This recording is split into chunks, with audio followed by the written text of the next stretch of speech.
Bueno, pues vamos a compartir la palabra del Señor. Y como ustedes ya saben, pues vamos a seguir con la primera carta de Pedro, el capítulo 2, y nos toca el versículo 11 y 12. Primera de Pedro, capítulo 2, versículo 11 y 12. Como ustedes saben, y si seguramente que no lo recuerdan, pues estuvimos hablando aproximadamente hace 10 o 11 meses que empecemos la primera carta de Pedro, por el capítulo 1, y vamos a recordar que esta carta está destinada a unos creyentes, a unas personas que han sido dispersadas en Asia Menor por 5 ciudades diferentes, por el Ponto, Galacia, Capadocia, Asia y Bitinia, y están expatriados por causa del Evangelio, están sufriendo una persecución. No una persecución donde nosotros podemos tener problemas, aflicciones, no tiene que ver nada con la persecución que nuestros hermanos sufrieron y pasaron. Dejaron sus hogares, dejaron sus familias, se fueron a ciudades que no conocían, todo por la persecución, por amor al Evangelio. Y ahora en ese contexto, Pedro les escribe en el verso 11 y 12 y dice así la palabra del Señor: Amados, yo os ruego como extranjeros y peregrinos que os abstengáis de los deseos carnales que batallan contra el alma, manteniendo buena vuestra manera de vivir entre los gentiles, para que en lo que murmuran de vosotros como de malhechores, glorifiquen a Dios en el día de la visitación, al considerar vuestras buenas obras. Empieza el versículo 11, Pedro diciendo, amados. Esta palabra, amados, encierra algo, y es que este mensaje está excluido a alguien, a ellos, a los creyentes, amados. En otras versiones que extiende más el comienzo dice, amados hermanos. Ahora lo entendemos mejor, amados hermanos.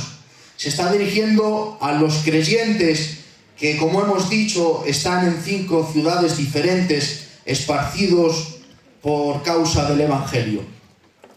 Dice, amados, yo os ruego que como extranjeros y peregrinos. Esta palabra ruego no es un ruego donde nosotros podemos entender un ruego, una súplica, un por favor. No, este ruego no es un ruego como tal, sino que aquí la palabra ruego en griego significa parakaleo y es advertencia. Os advierto, no os ruego, os suplico, os pido por favor, no. Yo os advierto. Es una advertencia que Pedro les está soltando. Y ahora dice, como extranjeros y peregrinos. Extranjeros y peregrinos suena muy común, muy igual.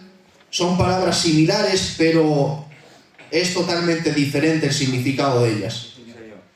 La palabra extranjero es alguien que vive en un país sin el derecho de su ciudadanía. Quiere decir, yo voy a Portugal temporalmente y aunque esté en Portugal, mi nacionalidad es español, soy de España.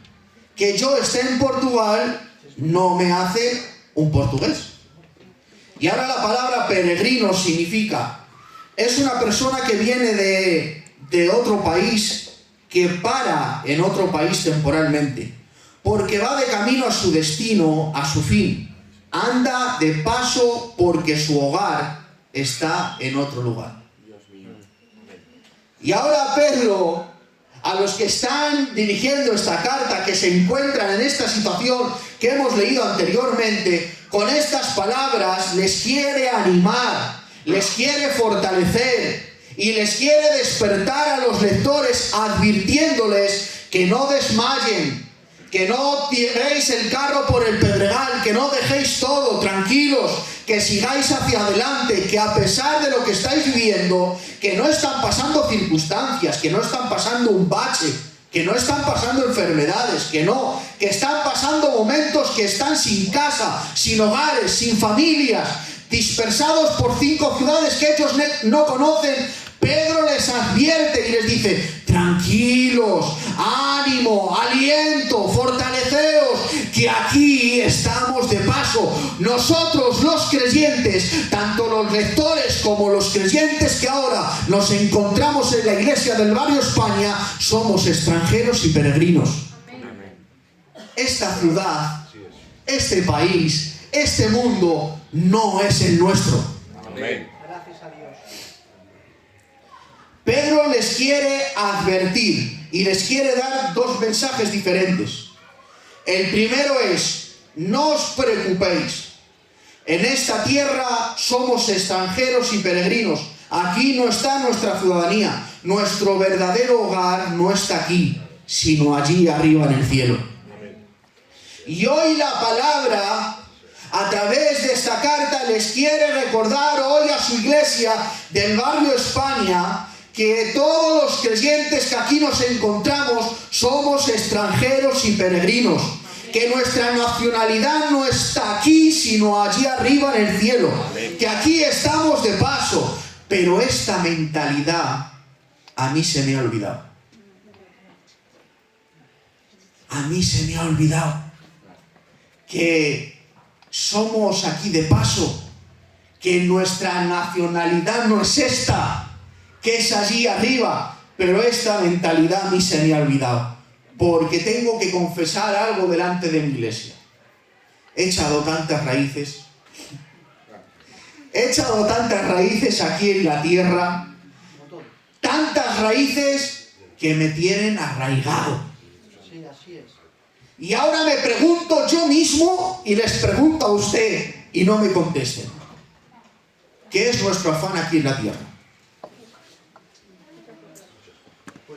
¿Qué es lo que te quita el sueño, que te despierta por las noches? ¿No se está dando cuenta usted que sus raíces están profundizando tanto aquí en la tierra y en el mundo, pero que hoy, por medio de su palabra y por medio de su espíritu, Dios venga cortando toda raíz aquí en la tierra y nos venga despertando y venga arraigando en nuestros corazones, como dice su palabra en Filipenses capítulo 3, verso 20, porque nuestra ciudadanía está en los cielos. Hebreos 13, 14 dice: porque no tenemos aquí ciudad permanente, sino que buscamos la porvenir. Aleluya. Iglesia del barrio España, estamos de paso. Gloria. Nuestra ciudad se encuentra ahí arriba en el cielo. Amén. Vivimos en un mundo que está bajo el maligno. Nos vemos en un mundo y nos movemos en un mundo que está dominado por el príncipe de la potestad del aire, el espíritu que ahora opera en los hijos de desobediencia. Pero el mensaje que quiere decir Pedro a los lectores es este. Pedro quiere enviar, y es que una persona que es extranjera y peregrina en un país, en una ciudad, tiene una mentalidad diferente a la de un ciudadano que permanentemente vive en ese país. Lo vuelvo a repetir. Una persona extranjera y peregrina no tiene la misma mentalidad que tienen los de esa ciudad. Él es diferente. No comparten la misma manera de pensar, porque son diferentes. El que está de paso es de otro país, piensan diferente, tienen una mentalidad diferente. Gloria a Dios. El viajero que es extranjero y peregrino no vive conforme a las formas y costumbres de aquel país. Verso 11 nos dice: amados, yo os ruego que como extranjeros y peregrinos, que os abstengáis de los deseos carnales que batallan contra el alma. Que os abstengáis de los deseos carnales. La palabra abstenerse significa dejar de hacer algo voluntariamente o apartarse lejos de ello. Amén. Tengo una noticia. Estamos en guerra. Usted y yo estamos en guerra. Y esto no es una batalla, porque la batalla principal ya se ganó. Esta no es una batalla, esto es una guerra, día tras día, mes tras mes, año tras año. Y esta guerra va a durar hasta que el Señor venga o nosotros partamos con Él. ¿Por qué? Porque no es una guerra contra Satanás. No es una guerra contra espíritus inmundos. No es una guerra contra tu hermano ni contra tu hermana. No es una guerra contra el pastor. En este caso contra el pastor no, porque nos gana. Esta guerra es conmigo mismo. Aleluya. Esta guerra es con usted mismo. Día tras día, mes tras mes, año tras año. Tenemos que luchar. No con Satanás ni con espíritus inmundos que nos imaginamos por los aires. El peor enemigo que yo tengo y usted puede tener es usted mismo. El peor enemigo que tiene el Daniel es el Daniel. Los deseos carnales que menciona aquí Pedro los define muy bien John MacArthur, que está en la gloria del Señor. Y dice este hermano: los deseos carnales son personificados como ejército de rebeldes que buscan destruir el gozo, la paz y la utilidad de los cristianos. Y Pedro aquí les advierte que se abstengan, que se aparten. Ponemos Gálatas capítulo 5, verso 19. Que se abstengan, que se aparten de lejos de los deseos carnales que batallan en nuestra alma. ¿Y cuáles son esas pasiones y esos deseos carnales? Gálatas capítulo 5, verso 19 dice: y manifiestas son las obras de la carne, que son adulterio, fornicación, inmundicia, lascivia, idolatría, hechicerías, enemistades, pleitos, celos, iras, contiendas, disensiones, herejías, envidias, homicidios, borracheras, orgías y cosas semejantes a estas, acerca de los cuales os amonesto, como ya os lo he dicho antes, que los que practican tales cosas no heredarán el reino de Dios. Primera de Pedro, capítulo 4, versículo 2. El mismo Pedro, después de capítulos, nos lo describe también él mismo, las pasiones carnales. Primera de Pedro 4, versículo 2, y dice: para no vivir el tiempo que resta en la carne conforme a la concupiscencia de los hombres, sino conforme a la voluntad de Dios. Basta ya el tiempo pasado para haber hecho lo que agrada a los gentiles, a los paganos quiere decir, andando en lascivias, concupiscencias, embriagueces, orgías, disipación, abominables idolatrías.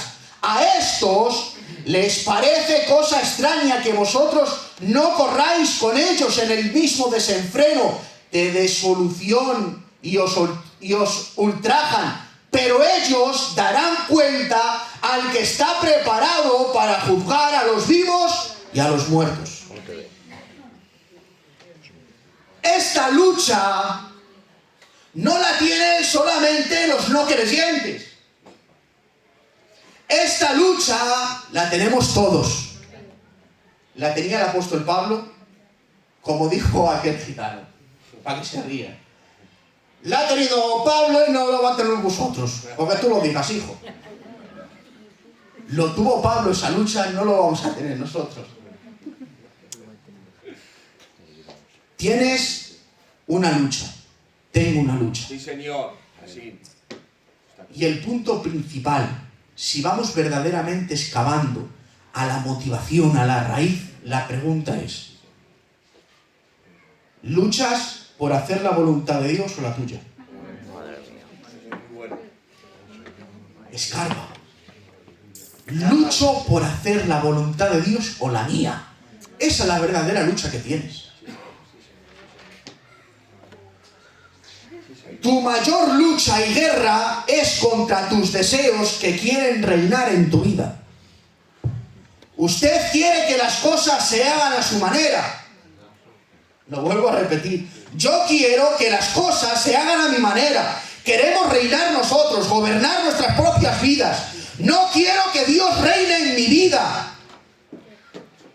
Soy atrapado por esos deseos. Los placeres, el confort, el ego, mi gloria. Y no quiero que Dios reine en mi vida y tome el control de ella porque no es compatible. Hay un trono en tu corazón. ¿Te sientas tú o se sienta Él? No hay más. Pero rogamos al Espíritu Santo. Amén. Con urgencia. Amén. Que por medio de su palabra nos despierte y nos levante del letargo espiritual que yo por lo menos tengo y me haga ver mi pobreza, que necesito a Dios que se siente en el trono de mi corazón y decirle: Señor, que no se haga mi voluntad, sino la tuya. Amén. Gloria a Dios. Toma el control, Señor, por favor. Pero le voy a decir una buena noticia, que no les quiero dejar así tan serio. Podemos vencer a esos deseos.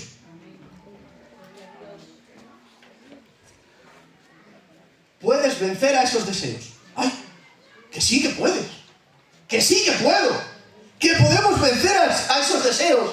Pero atención, no con tu capacidad, ni con la mía, ni con sus fuerzas, ni con la mía, sino con el Espíritu Santo y la capacidad que da Cristo. Amén. Cristo nos hace verdaderamente libres.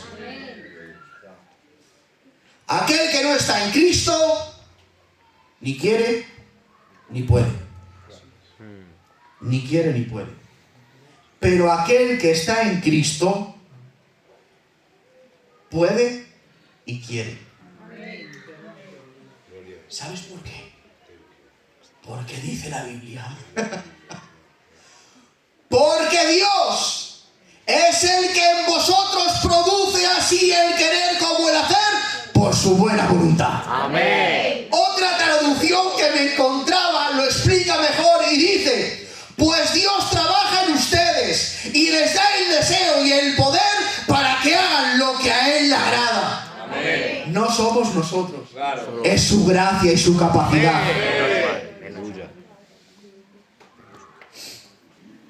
Digamos no al pecado. Digamos no al placer.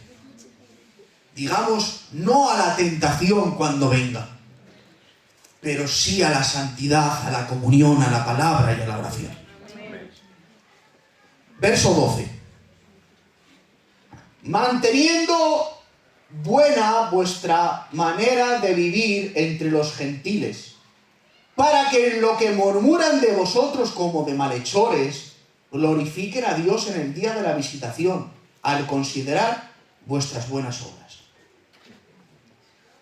Como creyentes, tenemos que tener una vida y una manera de vivir, la cual aquel que lo está predicando falla en ello. Tenemos que tener una vida y una manera de vivir en la que glorifique a Dios al 100%. ¿Qué nota pendiente tengo? Dice: murmuran de vosotros como malhechores. ¿Por qué? Estos lectores de esta carta han perdido todo. Están en una persecución de muerte.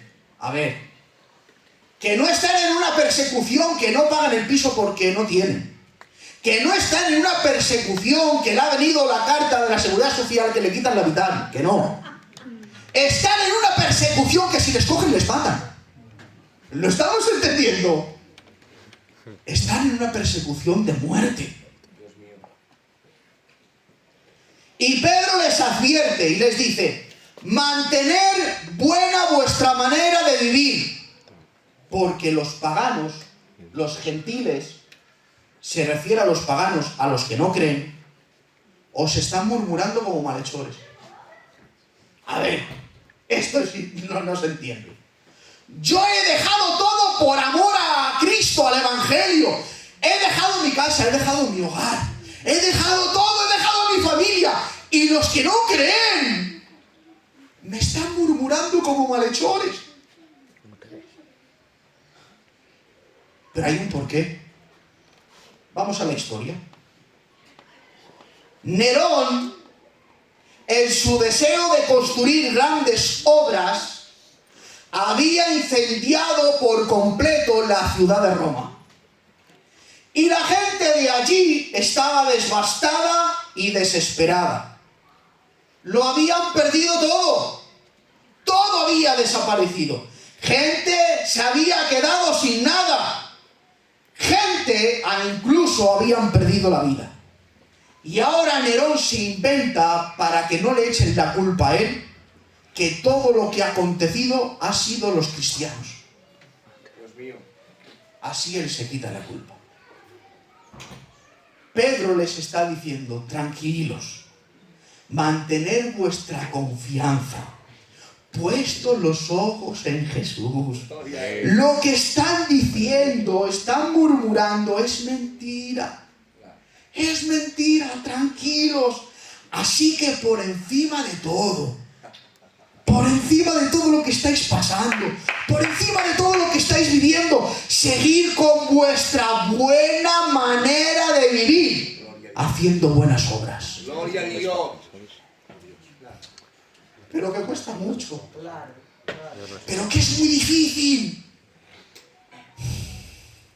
Pero es que este grupo de hermanos y creyentes que están siendo dispersados porque les matan por el Evangelio, me está dando a notar que su punto principal no es el mío.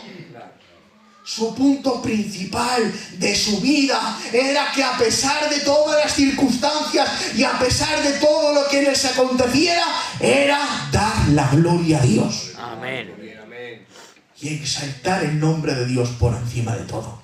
Amén. ¿Qué diferencia a mi vida?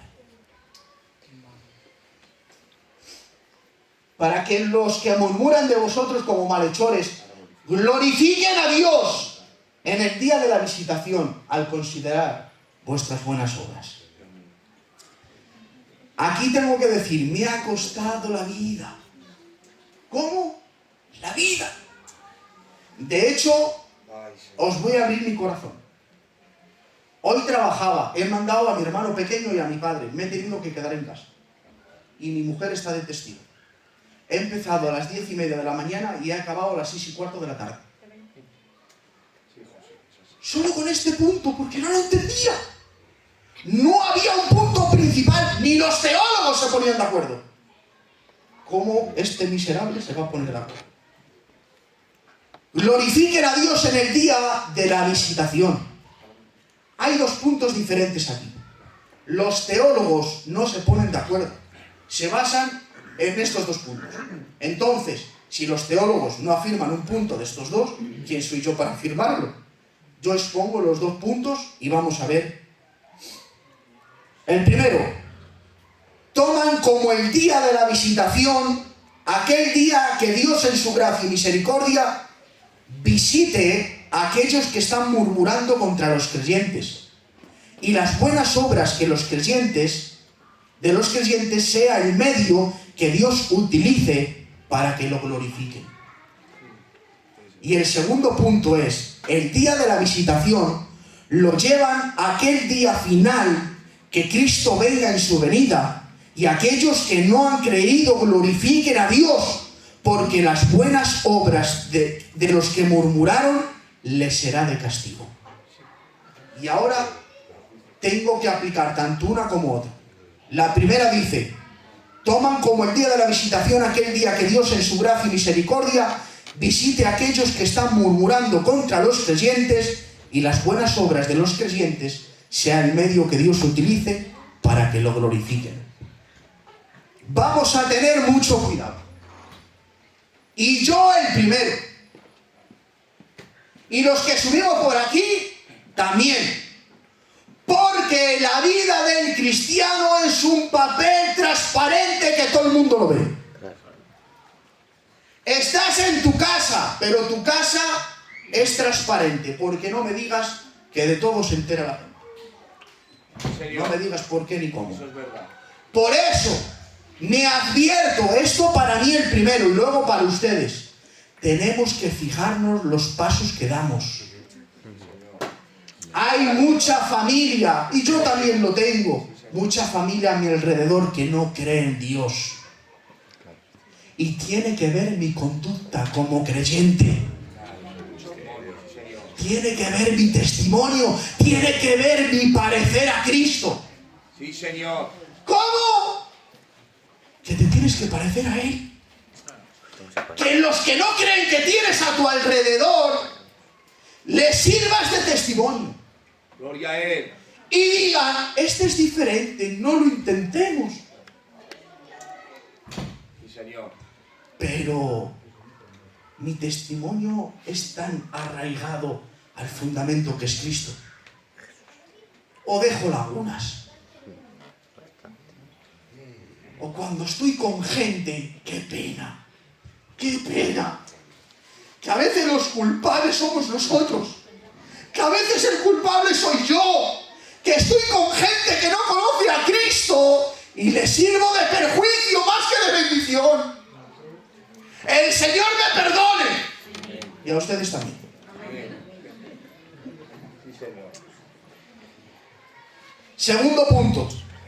El día de la visitación lo lleva a aquel día final que Cristo venga en su venida. Y aquellos que no han creído glorifiquen a Dios. Porque las buenas obras de los que murmuraron les serán de castigo. Aquí se cumple el texto de Filipenses capítulo 2.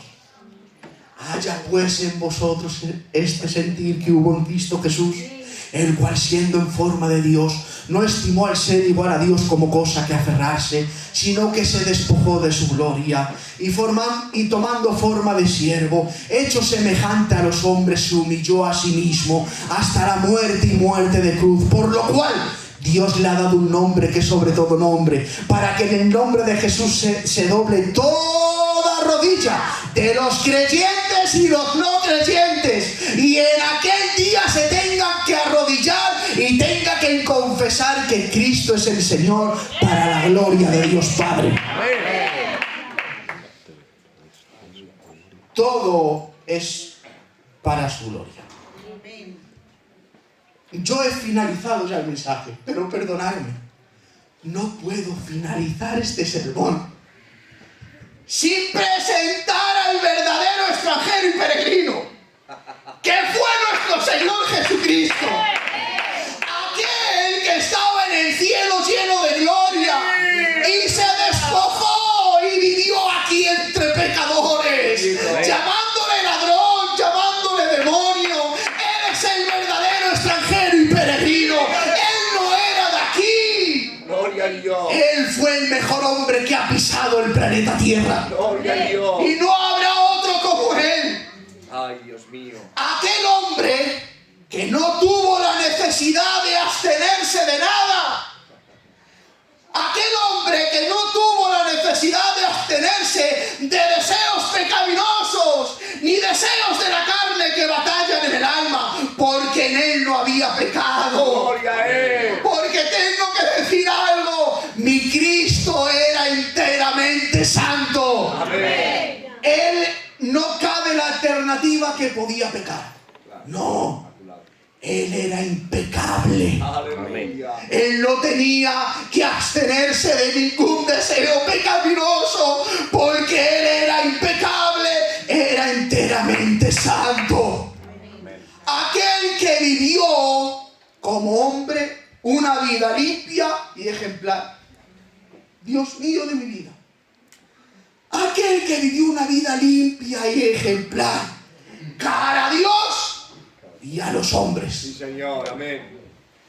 Gloria a Él. Que la palabra de Dios dice que tenemos que ser imitadores de Él. Aquí tenemos un marrón muy grande. Que la palabra de Dios nos invita a que tenemos que ser imitadores de Él. Tienes una conducta. A ver, es que era Cristo.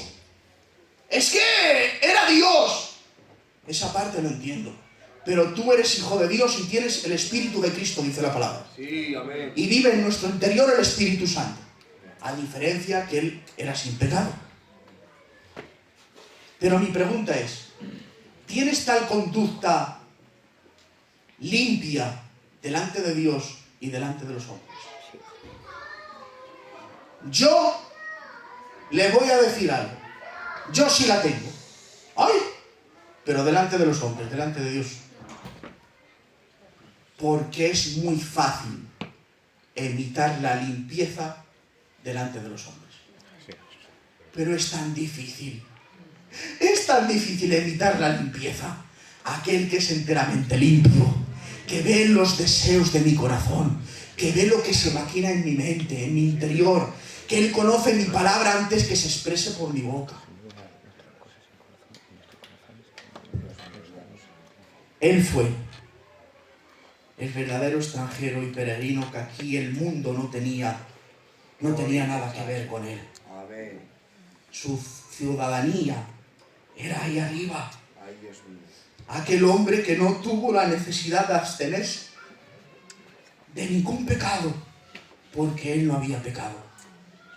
Aquel que vivió una vida limpia y ejemplar para Dios y a los hombres.